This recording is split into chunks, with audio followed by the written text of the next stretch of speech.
Bonjour, bienvenue dans les interviews du Monde devant soi. Aujourd'hui, on va se demander à quoi sert encore l'ONU, car le constat est préoccupant.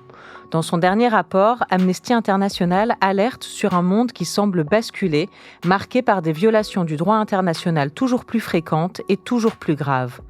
Or, ce droit international, c'est précisément l'ONU qui est censée l'incarner et le faire respecter.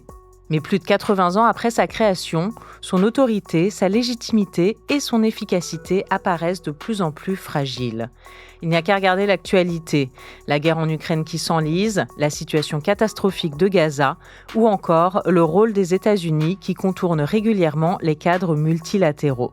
Dans le même temps, des institutions centrales du système international, comme la Cour pénale internationale ou la Cour internationale de justice, sont elles aussi contestées. Alors, est-ce que l'ONU est devenue impuissante ou est-ce qu'elle conserve malgré tout une capacité d'action dans un monde de plus en plus fragmenté ?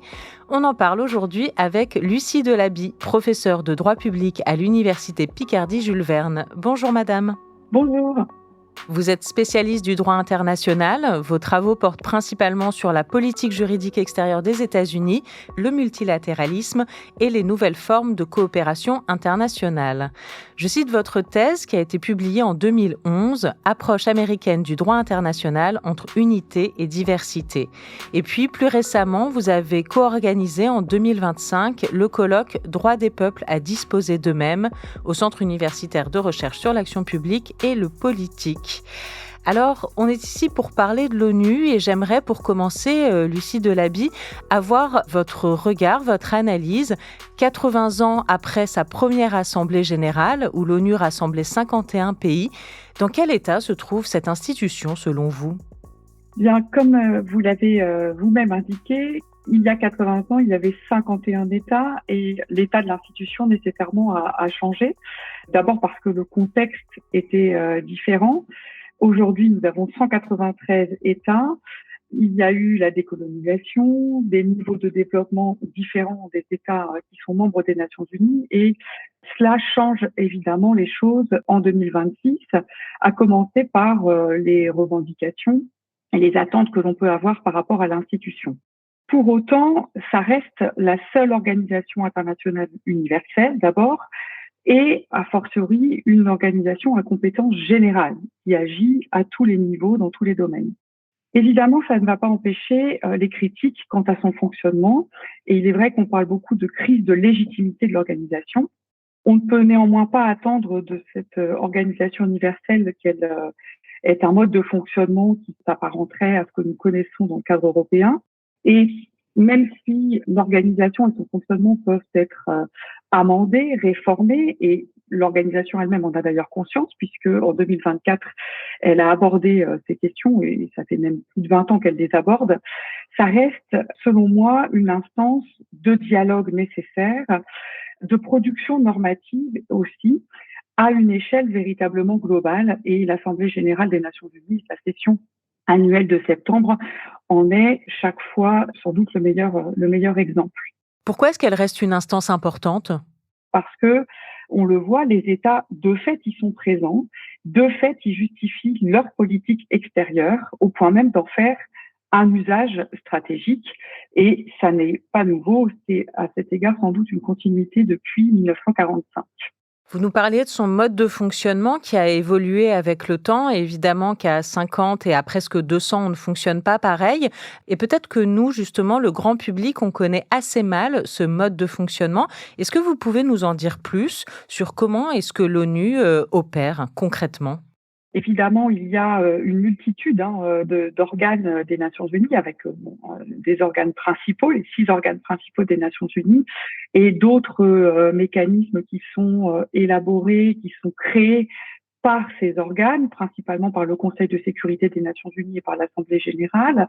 Leur mode de fonctionnement est assez classique, disons, pour une organisation internationale, à savoir qu'un État a une voix au sein de ces organismes, et selon les organes dont il est question, ou les agences spécialisées dont il est question, elles n'ont pas forcément vocation à représenter tous les États membres des Nations Unies. Il y a des formations restreintes qui interviennent avec une activité normative qui ne passe pas nécessairement par un mécanisme, disons, décisionnel. Il peut s'agir le plus souvent de recommandations qui sont adoptées par ces organes. Cela étant, elles passent beaucoup par la voie du consensus. Et ça, c'est quand même un élément important, puisque dès lors qu'il y a adoption de ces déclarations et de ces recommandations, c'est qu'en amont, il y a eu un dialogue et une série de dialogues informels qui se sont établis entre les différentes délégations qui interviennent dans les organes et qui ont permis d'aboutir à une position commune.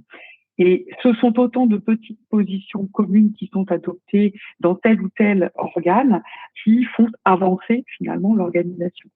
Même si nous ne voyons qu'une partie grand public du fonctionnement au regard des grandes déclarations qui sont adoptées par les Nations Unies, en particulier par l'Assemblée générale. Et oui, et c'est ce consensus qui est peut-être plus difficile à trouver aujourd'hui en 2026, quoique.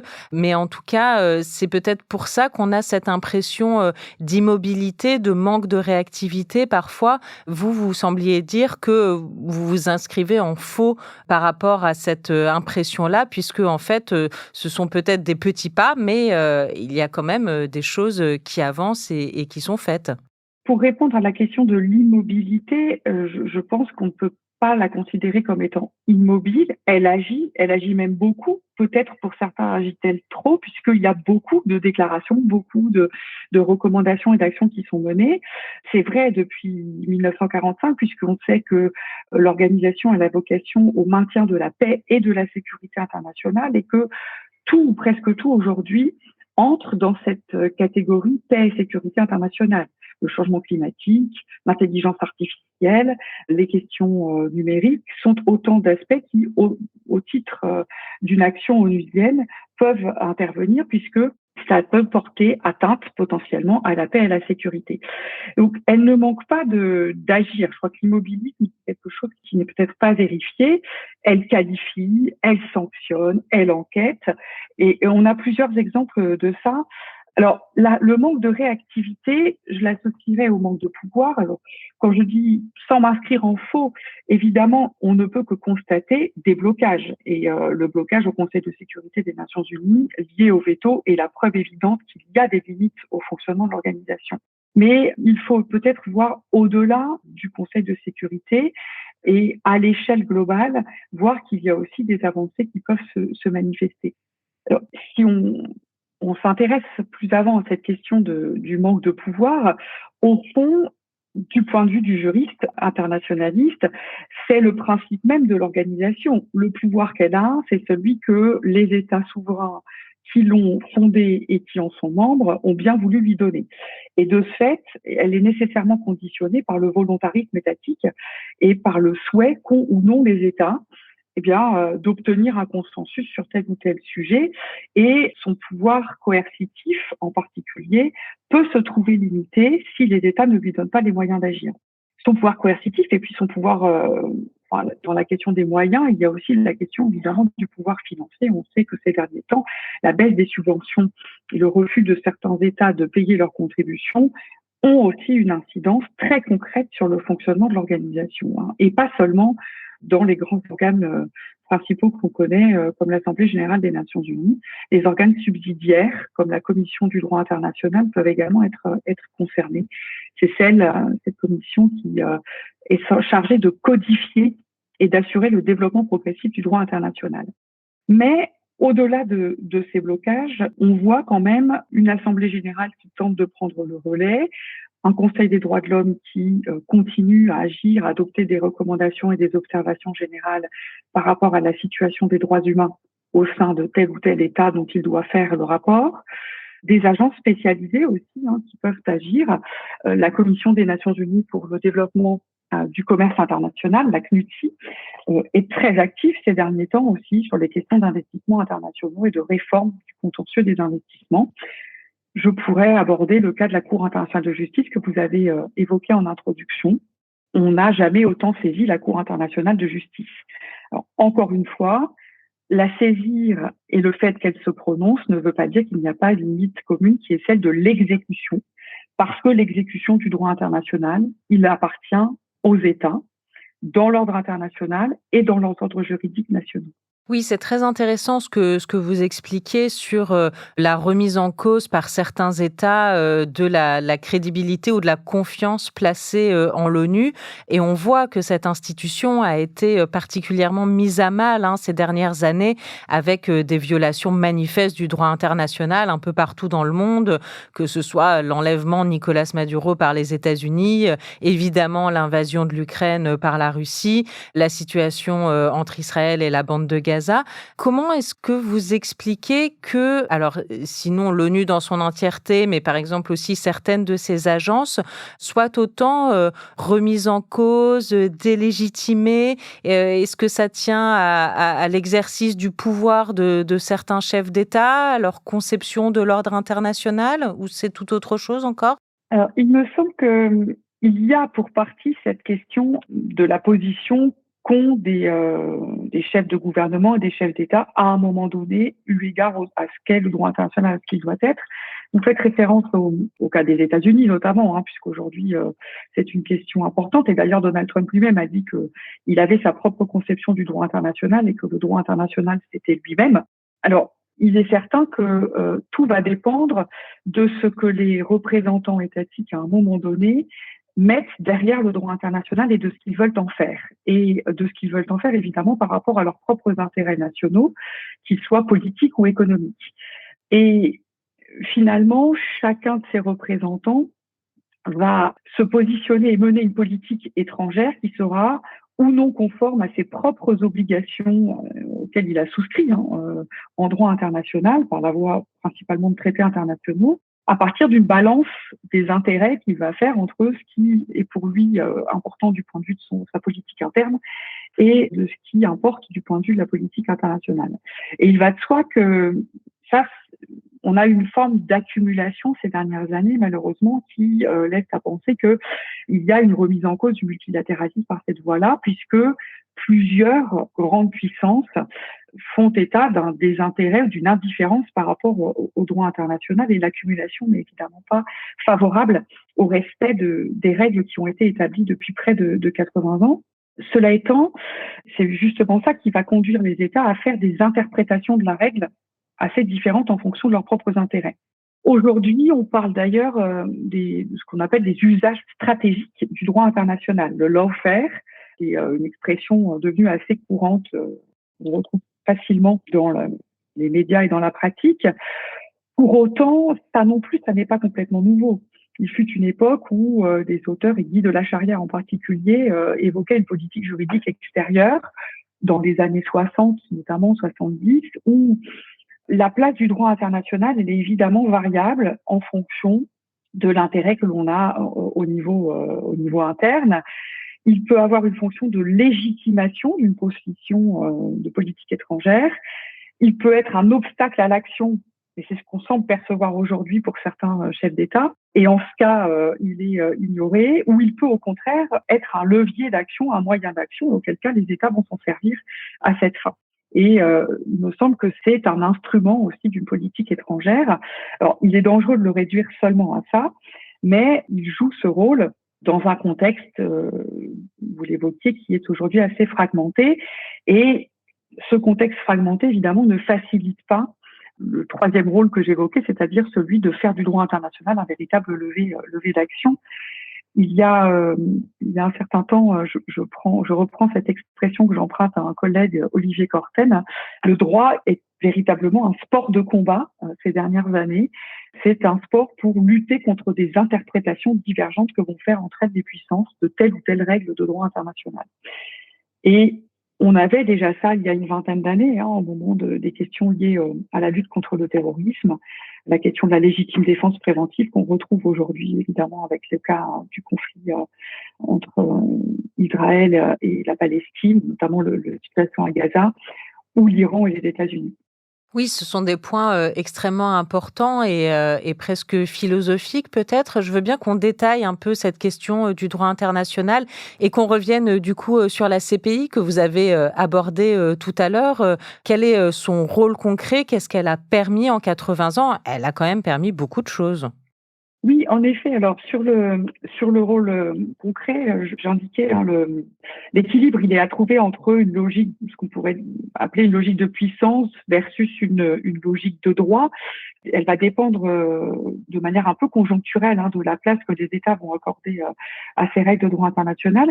Mais à l'inverse des États-Unis en ce moment, la France a fait du droit international, dans son discours, un élément à part entière, un élément important de sa politique étrangère. Alors, de la même manière, encore faut-il distinguer les discours et les actes, puisque finalement l'application pratique n'est pas forcément évidente. On peut revendiquer le respect du droit international et parfois être en difficulté dans la politique que l'on mène eu égard à l'application concrète de cette règle.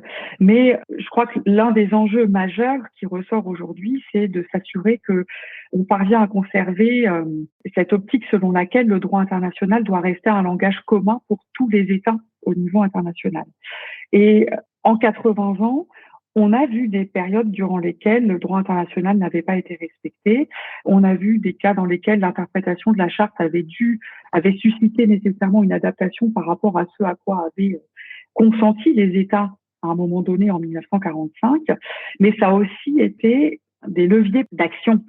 Si on prend le seul cas de l'invasion par l'Irak du Koweït dans les années 90, cela a donné lieu assez vite à une interprétation de la Charte des Nations Unies.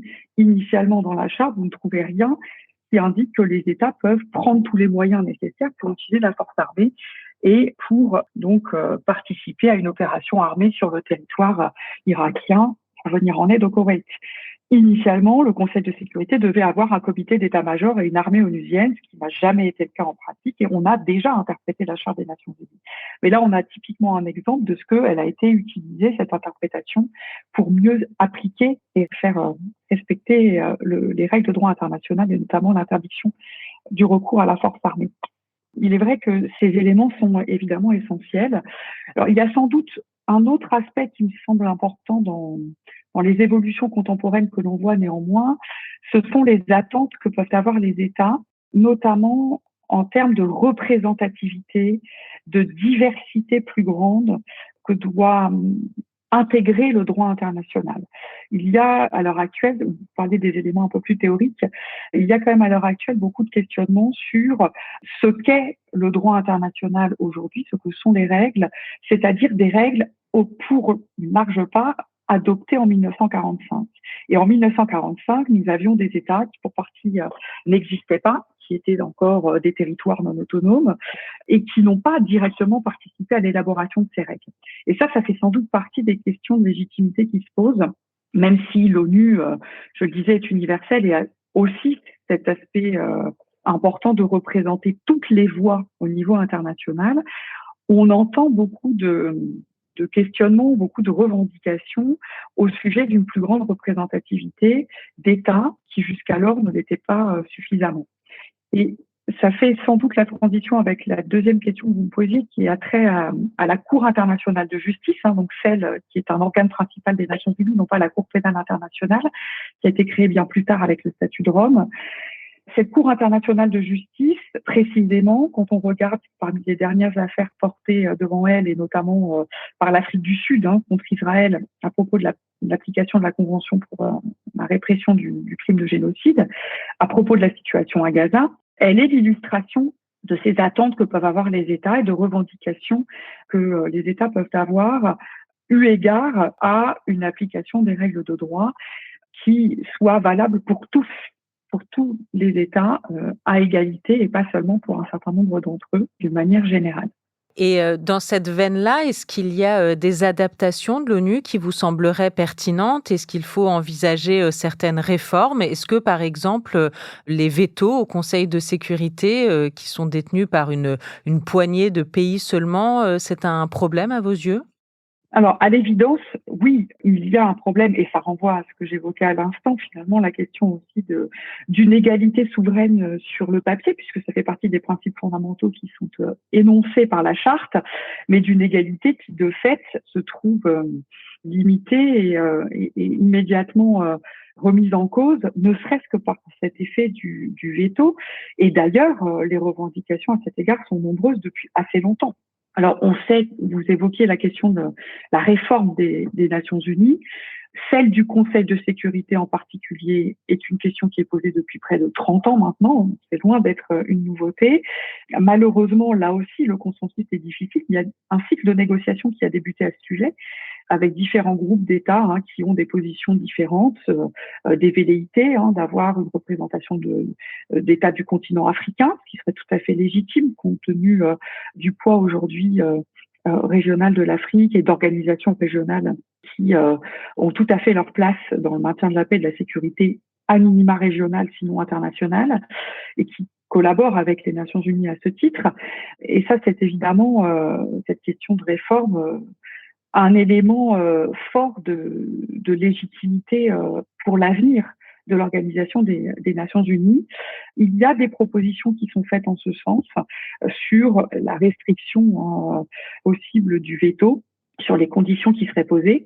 Et l'Assemblée générale s'est emparée de cette question dès 2022, après s'être prononcée sur la guerre en Ukraine, le Conseil de sécurité étant bloqué.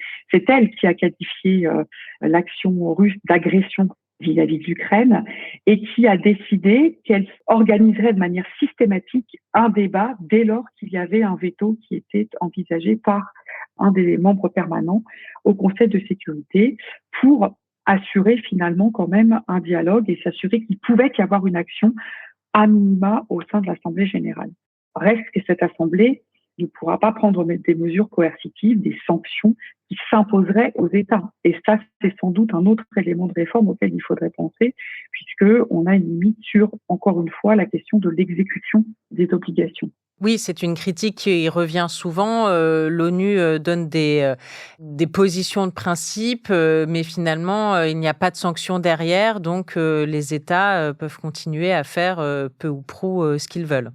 Il faut aussi, et là c'est peut-être d'un point de vue plus juridique, mais ça a un sens de manière plus générale d'un point de vue politique, cette politique des petits pas que l'on évoquait vaut aussi pour cette question d'obligation juridique ou d'absence d'obligation juridique, puisque cette pratique onusienne, au fur et à mesure du temps, conduit tout de même à faire évoluer les règles au point de faire émerger de nouvelles règles de droit international. C'est ce qu'on appelle le processus le plus souvent, ce qu'on appelle le processus coutumier, en fait, du droit non écrit, qui va se construire à partir de la pratique des États et d'une pratique des États qui, au fur et à mesure du temps, va conduire ces derniers à considérer qui avant n'étaient pas des obligations juridiques comme une obligation juridique. Et ça, c'est quand même un élément qui est important et que la Cour internationale de justice a d'ailleurs récemment rappelé, non pas dans un arrêt, mais dans un avis consultatif, celui sur le changement climatique, qui a beaucoup fait parler et qui a été assez largement médiatisé, qui montre aussi que cette Cour internationale de justice, elle est à l'œuvre quand il s'agit de mentionner des évolutions du droit international qui peuvent conduire à l'émergence de nouvelles obligations juridiques pour les États. Et l'idée fait son chemin qu'ils sont obligés par de nouvelles normes internationales. Et je crois que ça, c'est quand même un élément important. Et peut-être si je peux compléter et élargir un peu sur ce point, la dynamique à ce sujet existe quand même bel et bien, puisque les Nations Unies elles-mêmes, de façon générale, participent assez largement à la mise en place de cycles de négociations multilatérales sur un certain nombre de sujets. Et on est loin d'être dans un système où le droit international a complètement disparu, où l'idée même d'adopter un nouveau traité international a disparu. Le chemin est évidemment long, mais y compris en matière d'instruments conventionnels, il y a aujourd'hui toute une série de négociations qui sont envisagées. Il y a eu récemment l'accord sur les pandémies, qui a été adopté dans le cadre de l'Organisation mondiale de la santé. On pourrait parler du projet de traité sur la pollution plastique. Récemment, très récemment, on a eu le début d'un cycle de négociation qui va se déployer évidemment dans les mois et années à venir sur un projet de convention sur les crimes contre l'humanité. Donc, on voit bien que cette dynamique-là ne disparaît pas et qu'on a encore des États et des coalitions d'États qui ont confiance dans le multilatéralisme et qui tendent à le maintenir de manière directe ou indirecte au sein des Nations Unies. Le chemin est long, mais ça avance à petits pas ou à moins petits pas. Le multilatéralisme n'est pas mort, c'est ce que je retiendrai de cet entretien. Merci beaucoup Lucie Delaby pour toutes ces explications et votre regard. Je rappelle que vous êtes professeure de droit public à l'Université Picardie-Jules Verne, spécialiste du droit international. Merci madame. Je vous remercie.